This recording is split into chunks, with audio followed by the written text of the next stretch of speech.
Let's start there, because I think that is not just important, but it's a tough topic to understand. I think many of us would imagine, look, when something difficult happens to me, I know it's happening. How could I possibly not understand that? And what do I need to do to further deepen my experience of sadness or trauma or difficulty? What do you say, and what does philosophy say about how we can sink into and recognize more the realities of our suffering? Well, the way it plays out in my thinking is sort of case specific. I don't think there's a sort of one great insight that will solve all of the hardships of life. It really is about paying attention to different things that are difficult. And one that led me into writing the book, it's not what the whole book is about, but there's a chapter where I talk about my experience with chronic pain. And that's a case where I think what's amazing to me, in a way, is how much there is to say about chronic pain and why it's bad. So you might start by thinking, look, pain, bad, end of story. Like, there's nothing interesting about this. But actually, when you reflect on why pain is bad, especially why chronic pain is bad, it's something that millions of people deal with. The explanation of why it's bad gives you a sense of how to grapple with it. So one of the ways in which it's bad is that it's not just bad in itself, but like when you're in pain, your attention is brought to your body and your ability to engage with other things is impeded. So the badness of pain has a lot to do with getting in the way of other good things. And so that gives you strategies for thinking about how to deal with pain. The question is not, how do I make it go away, but how do I manage to engage with other people despite the fact that there's this background hum of pain? Or another kind of thing that a lot of people deal with chronic pain, for instance, is the sense that moment to moment, it's kind of okay. You can have a pretty good day while experiencing some background level of pain. But the anxiety about the future and the sense that it kind of looms over you is very difficult. And that kind of, the harms of dread and anticipation are a big part of why chronic pain or any kind of extended pain or uncertain pain is very difficult. So that's a case where, again, that helps to orient you towards that kind of difficulty by saying, okay, the advice is in a way obvious, but it's like the Kimmy Schmidt rule. You can stand anything for 10 seconds.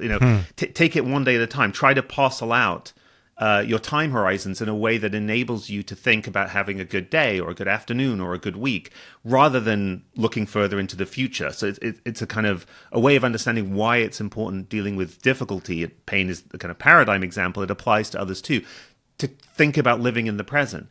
So for me, those were cases where I thought, look, I could have just said, pain, bad. Is there a cure? Doesn't seem like it can be cured. Okay, suck it up. But actually reflecting on the experience helped to provide avenues for tackling it. But also in itself, there's a kind of consolation. I mean, I just think just the sheer fact of understanding what's going on when you're dealing with something difficult. Often the difficulties of life feel also kind of incomprehensible. Like, what is happening to me? Why is this so difficult? And that, again, is a way in which you're sort of adding insult to the injury of dealing with difficulty, and that you also feel kind of lost and confused.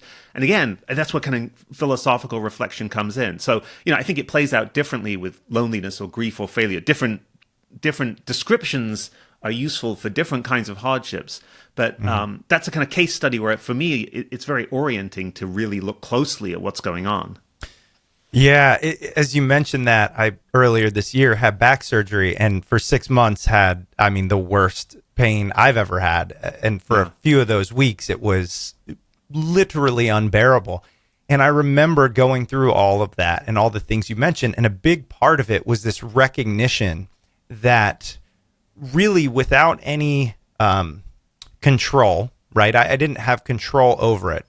I potentially could lose what I know of as my life, and that weight is so immense and so difficult. It can fundamentally shift the way you view your life forever. And so I think it's also, to your point, it's an opportunity to sit back and ask, what do I want from this life? But also to recognize, if I get through this, how can I see the world differently, and how can I be better because of it? I totally agree with that. And I think that's a case, I'm sorry you went through that, actually. I mean, that sounds really, how are you now? Are you, I'm awesome. I played 3 softball games last night, and I'm only 6 months removed. So it's one of those moments where that's why this really resonated, because prior to this, I mean, I'm 40 and I hadn't had something that really made me question, like, the things that I enjoy most could be gone due to a seemingly innocuous little thing. So how can that reality shift the way I live going forward? It's really insane, in my opinion.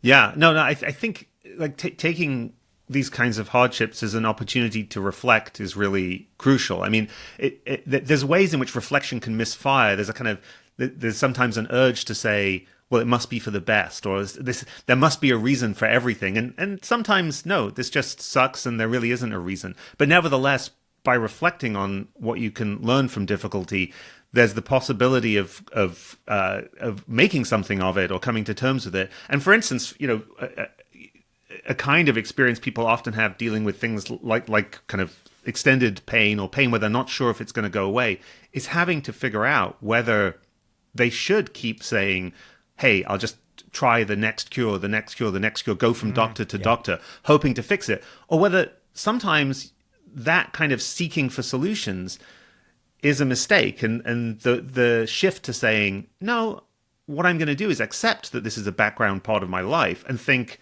how do I change my picture of what a good life for me would be so that this is part of it, but nevertheless, life is satisfying and meaningful? And those are the kinds of questions that I think you can't really grapple with if your attention just flees from difficulty. It sort of, when you just turn away from it and wish that it would go away. Yeah. That kind of fear response. Yeah. And so, I think that's a helpful place to start when you think about recognizing life is hard, which I think is one of the things your book does obviously really well and calls out for a lot of people.